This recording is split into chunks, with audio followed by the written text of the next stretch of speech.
கர்த்தர் நம்மை பலப்படுத்துகிறவர். ஆமென். அவர் நம்முடைய சரீரத்தை பலப்படுத்துகிறார், நம்முடைய ஆன்மாவை அவர் பலப்படுத்துகிறார். நம்முடைய எல்லா விதமான பலவீனங்களிலும் அவருடைய பலன் பூரணமாய் விளங்குகிறது. ஆமென். ஹல்லேலூயா. பிலிப்பியர் 4வது அதிகாரம் 13வது வசனம் வாசிக்கும் பொழுது, என்னை பலப்படுத்துகிற கிறிஸ்துவினாலே எல்லாவற்றையும் செய்ய எனக்கு பலன் உண்டு.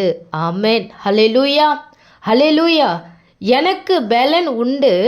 யார் என்னை பலப்படுத்துகிறார் அப்படி என்றால் கர்த்தராகிய இயேசு கிறிஸ்து என்னை பலப்படுத்துகிறார். ஆமென். இந்த உலகத்தில் நான் வாழ்கிற வரைக்கும், இந்த உலகத்தில் நீங்கள் வாழ்கிற வரைக்கும் உங்களுடைய பலத்தை நீங்கள் சார்ந்து கொள்ளாமல், ஆண்டவரே என் பலத்தினாலோ அல்லது என்னுடைய சுய படிப்பினாலோ என்னுடைய சரீரத்தின் பலத்தினாலோ ஒன்றும் இல்லைப்பா, நீங்கள் தான் என்னை பலப்படுத்தணும் அப்படின்னு ஒவ்வொரு நாளும் நாம் தாழ்த்துகிறவர்களாய் இருக்க வேண்டும். ஆமென். ஹல்லேலூயா. ஏசாயா 41:10 நம்ம வாசிக்கும் பொழுது, நீ பயப்படாதே அப்படின்னு கர்த்தர் சொல்லுகிறார். அப்போ இந்த பயம் முதல்ல எங்கேருந்து வந்தது அப்படின்னு நம்ம பார்த்தோம் அப்படின்னா, ஆதி ஆகமத்துக்கு நம்ம போகணும். ஆண்டவருடைய வார்த்தையை மீறினதுனாலே ஒரு பயம் வந்தது.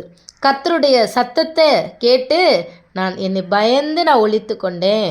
அப்போது ஆண்டவருடைய வார்த்தையை நம்ம மீறும் பொழுது நம்ம பயப்படாத மாதிரி வெளியே தெரிந்தாலும் நமக்குள்ளே இருக்கிற ஆன்மா அது பயம் வருது. நீ ஆண்டவருடைய வார்த்தையை மீறுற, நீ ஆண்டவருடைய வசனத்துக்கு மீறுற, இல்லை நீ இப்படி செய்யக்கூடாது, அப்படி நீ செஞ்சிட்டியே அப்படிங்கிற மாதிரி ஒரு பயம் வருது. அந்த பயம் நல்லது. ஆமென். ஹல்லேலூயா. அப்படி பயப்படுற பயம் நல்லது. ஏதாவது ஒரு விதத்தில் ஆண்டவருடைய வார்த்தைக்கு மீறி ஏதாவது ஒரு பாவம் செய்யும் பொழுது வருகிற பயம் நல்லது. ஹல்லேலூயா. அந்த பயம் வந்தாதான் அந்த பாவத்தை என் வாழ்க்கையில் நான் செய்ய மாட்டேன் அப்படிங்கிற அந்த எண்ணம் வரும். ஏன் அப்படின்னா, அதே ஏசாயா 41:10 ஆண்டவர் சொல்கிறாரு, நீ பயப்படாதேன்னு சொல்லிட்டு நான் உன்னுடனே இருக்கிறேன். அவர் நம்மோட கூட இருக்கிறாரு, அவர் நமக்குள்ளே இருக்கிறாரு, அவர் என்னை பார்த்து கொண்டு இருக்கிறார் அப்படின்னு நமக்குள்ளே அந்த எண்ணம் வந்துட்டாலே நம்முடைய வாழ்க்கையில் நம்ம எல்லாவற்றையும் நாம் ஜெயிப்போம். கர்த்தர் நம்மோட கூட இருக்கிறார் என்கிற எண்ணம் நமக்குள்ளே இருந்துட்டாலே கர்த்தருடைய ஆசீர்வாதம் நமக்கு மட்டும் இல்லை, நம்ம குடும்பத்திற்கு, நம்மளை சுற்றி இருக்கிற எல்லாருக்கும் கர்த்தர் தருவார். ஆமென். ஹல்லேலூயா. நீ பயப்படாதே, நான் உன்னுடனே இருக்கிறேன். நீ திகையாதே, நான் உன் தேவன். நான் உன்னை பலப்படுத்தி உனக்கு சகாயம் பண்ணுவேன். என் நீதியின் வலது கரத்தினால் உன்னை தாங்குவேன். ஆமென். நம்ம வாழ்க்கையில் நாளைக்கு என்ன நடக்க போகுது, அடுத்த நாள் என்ன நடக்க போகுது, அடுத்த மாதம், அடுத்த வருடம் அப்படின்னு நம்ம யோசிக்கலாம்.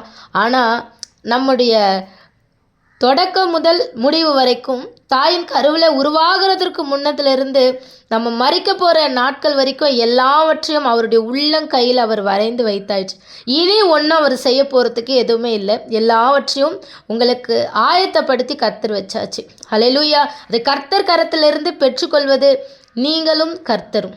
ஹல்லேலூயா.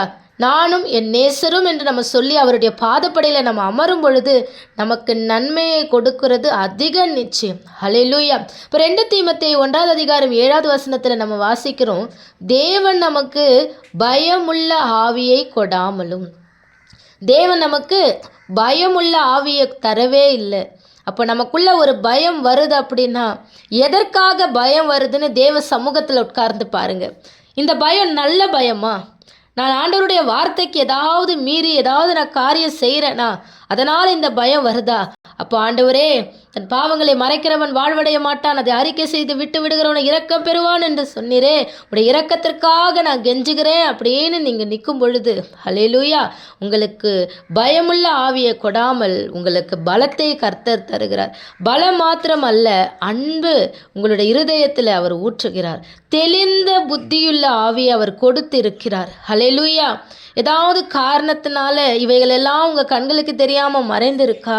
தேவ சமூகத்துக்கு வாங்க, தேவ பிரசனத்தில் உட்காருங்க, தேவன் பாதப்படியில் உட்காருங்க. வானம் எனக்கு சிங்காசனம், பூமி எனக்கு பாதப்படின்னு சொன்ன தேவனிடத்தில் உட்காருங்க. ஆண்டவரே, எனக்குள்ளே இருக்கிற இந்த பயத்தை எடுத்து போடுங்கப்பா. ஏன் அந்த காரியத்துக்காக நான் பயப்படுறேன்னு எனக்கு தெரியல ஆண்டவரேன்னு சொல்லி நீங்கள் கேட்கும் பொழுது அந்த பயத்தின் காரியத்தை கர்த்தர் உங்களுக்கு பேச அவர் ஆயத்தமாக இருக்கிறார். ஆமென், ஹல்லேலூயா.